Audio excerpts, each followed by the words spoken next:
nombreux patients viennent me voir avec des saignements de nez récurrents. Outre les problèmes internes et les effets secondaires des médicaments, la cause la plus fréquente de ces saignements est une modification inoffensive de la muqueuse nasale.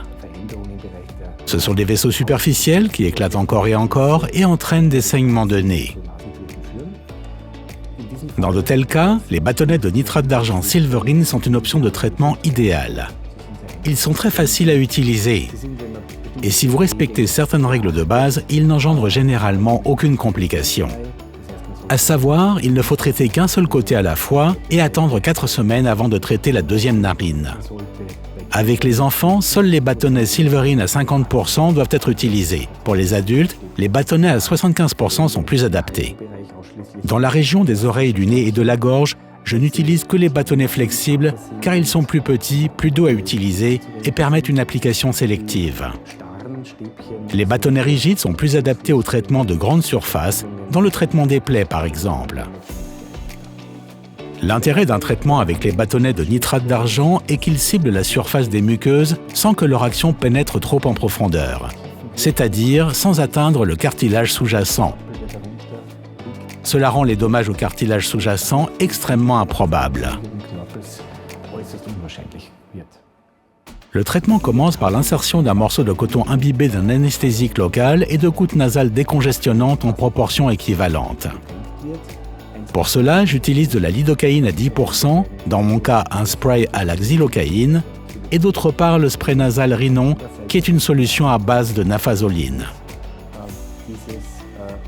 Une fois que le coton a été appliqué sur le plexus de Kisselbach ou sur la zone muqueuse affectée, il est laissé en place pendant environ 2 minutes.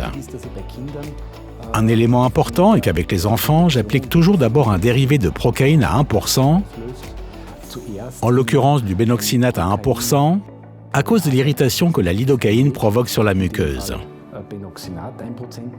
Les enfants ne le sentent pas, il n'y a pas de sensation de brûlure au niveau de la membrane de la muqueuse et donc cela ne perturbe pas le traitement.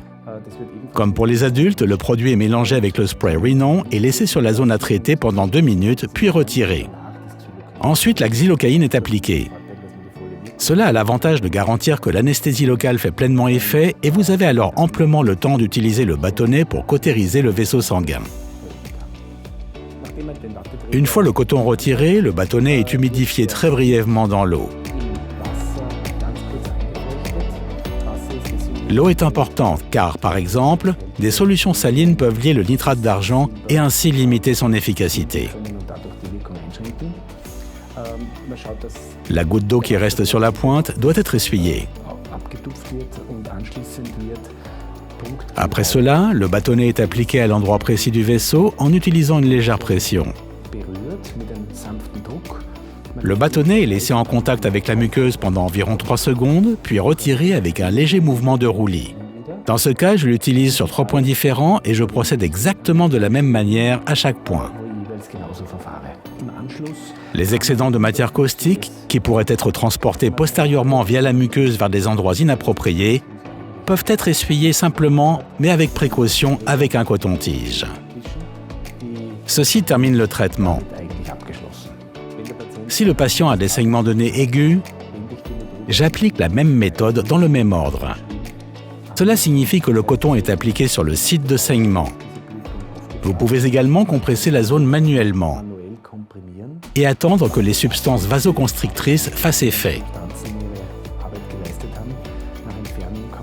Après le retrait, vous pouvez inspecter cette zone et cautériser le vaisseau avec les bâtonnets.